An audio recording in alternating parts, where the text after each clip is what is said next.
Bridezilla and her extended family destroyed 70 hotel rooms. Shut up! No, they didn't. How is this even possible? I guess we'll find out. Buckle up, friends. I already cracked my knuckles today, but who else loves Bridezilla stories? Ooh, me.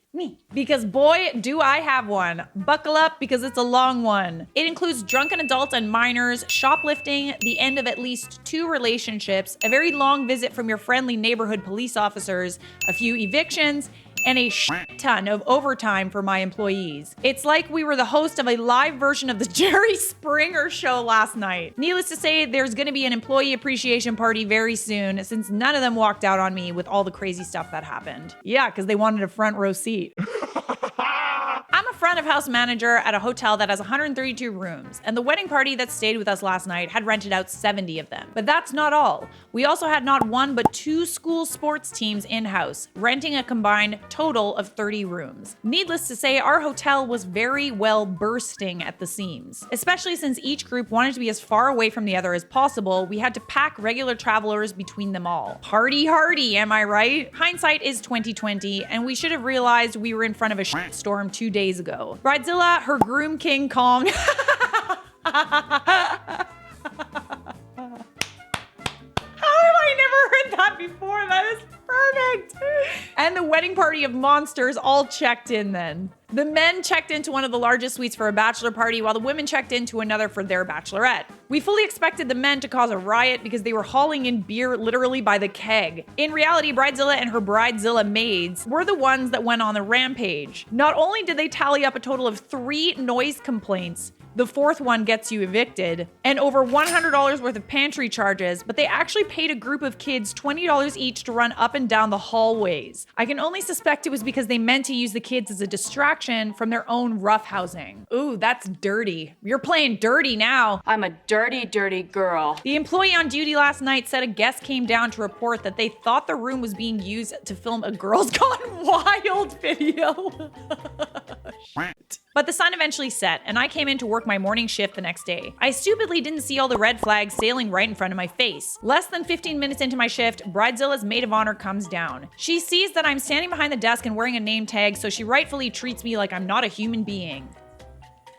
Love that for you. Because as we know, people that work in customer service are just robots in cheap flesh suits. Beep boop. Boop. Boop. I booped you. She chews me out a little bit for my employees' despicable behavior last night towards her and her best friends. I run through my programming and run apologize template 12 and say, we are sorry to have made her feel disrespected and insulted, but inform her that her room had multiple noise complaints against it. What is that noise? We're very strict on our noise policy, ma'am, I told her. You aren't the only guest in the hotel, and if you cannot be courteous to our other guests, we will kindly ask that you seek other accommodations. Bridezilla's maid of honor didn't like that. Oh no! She said, well, it's just my opinion, but as someone who's a part of a wedding that brought your hotel more than 60 rooms worth of business, I think you guys should be a little more lenient with the rules for us. Unfortunately, my SAS module was not installed at the time due to a lack of sleep. So instead of going Minnesota nice on her, oh, you got a Minnesota accent, eh? Oh, that makes it so much funnier. Can I do this whole thing in a Minnesota accent? I don't know. I'd like to see you try. I told her, we're trying to provide a consistent experience to all guests. I know you guys are throwing a party and it's a happy time for many of you, but we cannot bend our noise policy.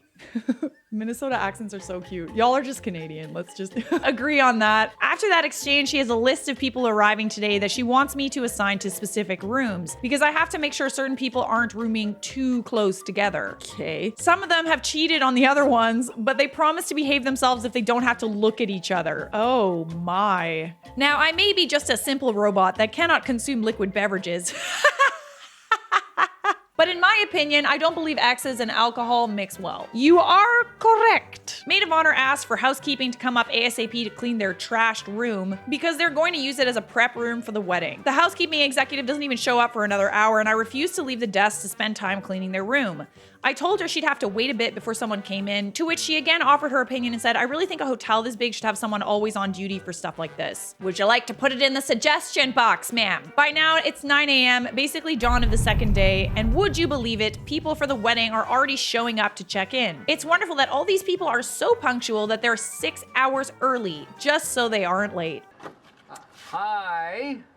Graciously, we were not full the previous night, so I allowed them to check into rooms as they showed up. But you want to know what I honestly thought? They all looked like clones of that woman from the "That's My Opinion" gif that I keep referencing. And I do not want to test how well my eardrums could stand up for a whole choir of sirens. That's my opinion!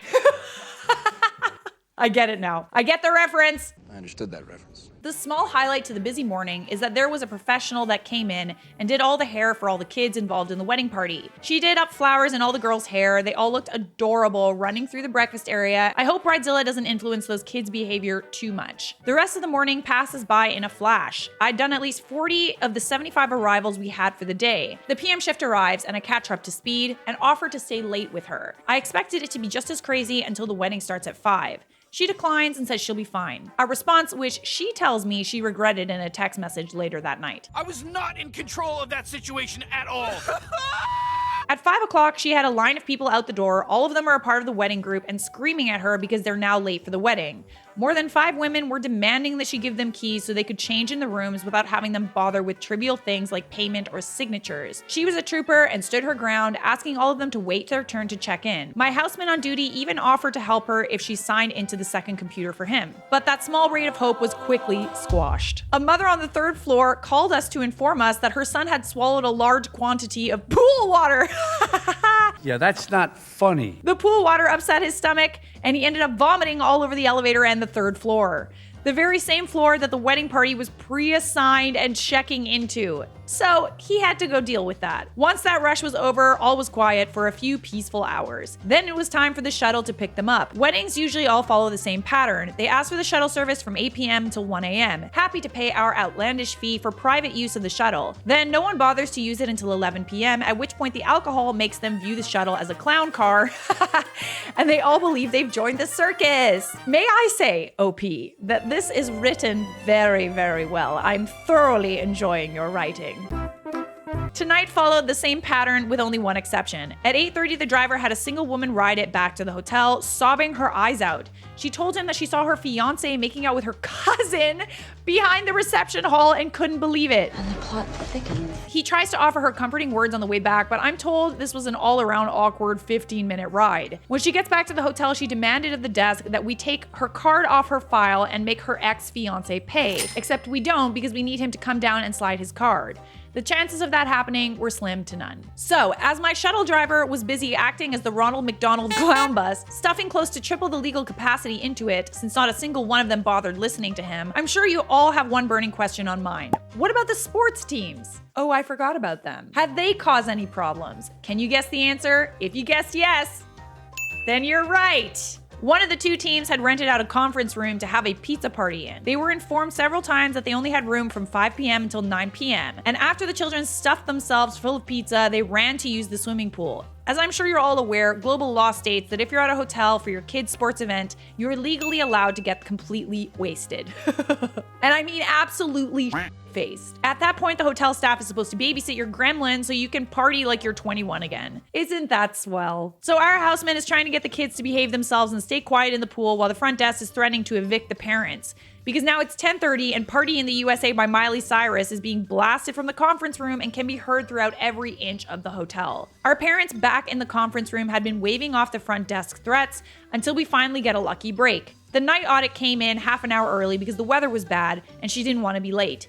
My night auditor has plenty of years under her belt and has seen far worse. She called the police within seconds of walking in and informed the sports parents that she was doing so. When the police arrived, the parents had all belligerently returned to their rooms, and my PM desk shift was able to go home after that stressful day of work.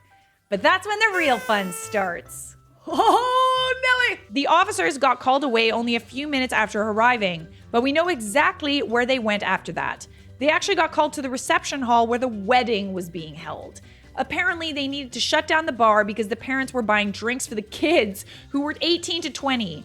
Plus, one of the kids that was drinking became heavily intoxicated, stole the keys to his mother's car from her purse, and crashed it into another car in the parking lot. The kid was fine, but probably suffered a wicked hangover this morning. The reception hall had called the police to kick them all out, and that's when they became our problem again. Goody. See, the driver, who still should have had pickups at 12, 12:30, and 1, now had to pick them all up at 12. There was at least 35 people cramming into the bus, each of which was holding a beer glass with at least a half pint of beer in it. He put his foot down then, turned off the shuttle, and told them they weren't allowed to have open alcoholic beverages while in a vehicle and would not drive them back until they all disposed of them. Needless to say, that didn't go over well. None of them listened to him and just berated him to bring them back because it was cold. One of the officers on site came over and told the driver they'd be willing to escort him back and would overlook the many passengers and their open alcohol just so they could get these people inside. So when the shuttle and the police entourage show up at the hotel half an hour later, it was like unleashing Pandora's box upon the building.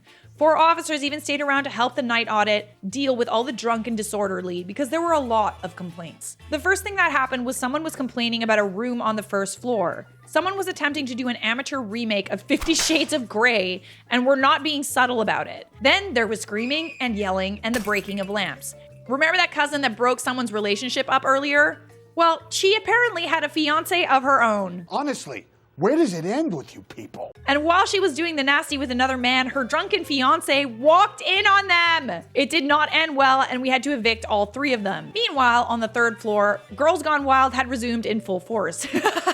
It's all the same song and dance for the next few hours. People call to complain, the audit and officers deal with it, and eventually everyone slips into sleep. Please read slips into sleep as becoming blackout, drunk, and passed out.